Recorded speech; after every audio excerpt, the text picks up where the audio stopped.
Bonjour à toutes et à tous. Salam alaikum wa rahmatullah. À tous mes frères et à toutes mes sœurs musulmans. Louange à Allah, Seigneur de l'univers. Louange à Allah comme il convient à la magnificence de sa face et à la grandeur de son pouvoir. En ce jour d'Arafat, je voudrais vous parler un peu du prophète Mohammed Rasulullah sallallahu alayhi wa sallam et un peu de son message. Le prophète Mohammed Rasulullah sallallahu alayhi wa sallam est le seul prophète de Dieu dont on connaît exactement l'année de la naissance et exactement l'année du décès. Aujourd'hui, le prophète Mohammed Rasulullah sallallahu alayhi wa sallam est né en l'an 570 après Jésus-Christ et il est décédé le 8 juin 632 après Jésus-Christ. Allah subhanahu wa ta'ala lui-même, Dieu le Tout-Puissant, a loué le noble prophète Mohammed Rasulullah sallallahu alayhi wa sallam. Il l'a loué. Dans le Coran, Surat 68, verset 4, Allah dit ceci au noble prophète Mohammed Rasulullah sallallahu alayhi wa sallam.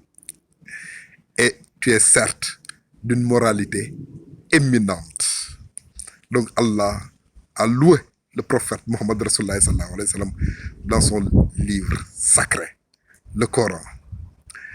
Mais il y a aussi d'autres personnages non musulmans qui ont étudié le prophète Mohammed Rasulullah sallallahu alayhi wa sallam et qui l'ont loué forcément, assurément, indubitablement, alors qu'ils ne sont même pas musulmans. Des personnages célèbres. Pour commencer, je vais citer Lamartine. Lamartine qui dit ceci au sujet du prophète Mohammed Rasulullah sallallahu alayhi wa sallam. Si la grandeur du dessein, c'est-à-dire la grandeur du projet, si la grandeur du projet, la petitesse des moyens, l'immensité du résultat sont les trois mesures du génie de l'homme, qui osera comparer humainement un grand homme de l'histoire moderne à Mohammed? Les plus fameux n'ont remué que des armes, des lois, des empires. Ils n'ont fondé, quand ils ont fondé quelque chose, que des puissances matérielles écroulées souvent avant eux.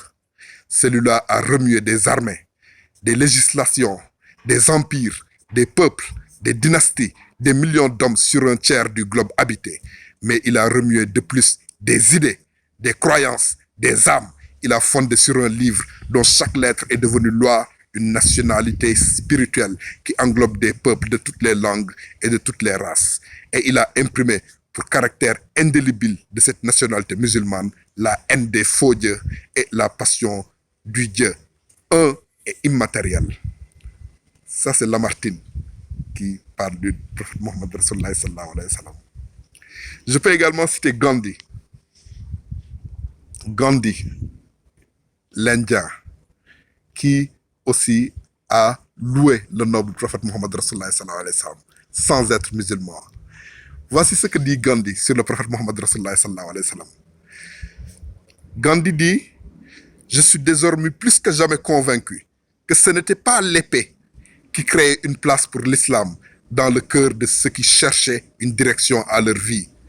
C'était cette grande humilité, cet altruisme du prophète, l'égard scrupuleux envers ses engagements, sa dévotion intense à ses amis et adeptes, son intrépidité, son courage, sa confiance absolue en Dieu et en sa propre mission. Là, c'est Gandhi qui parle du noble prophète Mohammed Rasulullah sallallahu alayhi wa sallam. Et lui aussi, il n'est même pas musulman. Et enfin, je vais citer Goethe, le célèbre écrivain allemand.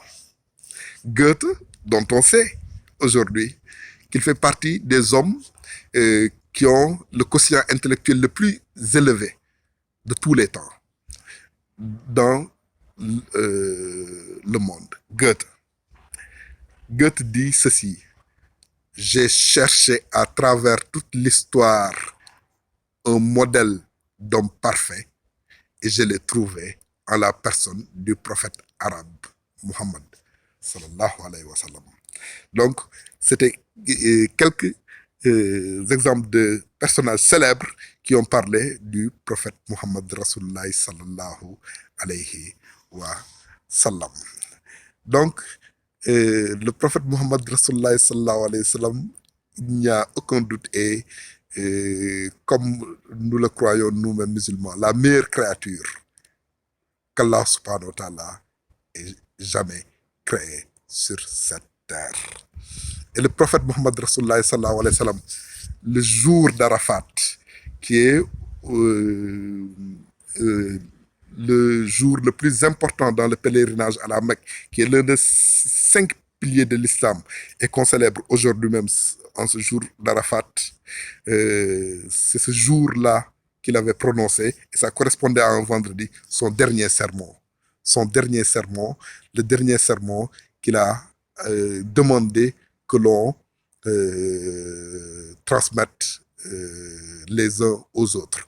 Le prophète Muhammad Rasulullah sallallahu alayhi wa sallam nous a dit dans son dernier sermon de bien nous comporter à l'égard de nos femmes qui sont nos partenaires et qui nous assistent, d'être gentils avec elles, de savoir que si on a des droits vis-à-vis d'elles, elles ont également des droits vis-à-vis de nous. Le prophète Muhammad Rasulullah sallallahu alayhi wa sallam a également dit a également prohibé l'intérêt usuraire dans son dernier sermon. Le prophète Muhammad Rasulullah sallallahu alayhi wa sallam a également dit que l'arabe n'est pas supérieur au non-arabe, le non-arabe n'est pas supérieur à l'arabe. Le blanc n'est pas supérieur au noir, le noir n'est pas supérieur au blanc, si ce n'est par la piété. C'est la piété qui distingue les gens, mais il n'y a pas de supériorité raciale. Le noble prophète Muhammad Rasulullah sallallahu alayhi wa sallam a également dit qu'il laissait derrière lui 2 choses. Et quiconque le suit ne s'égarera jamais.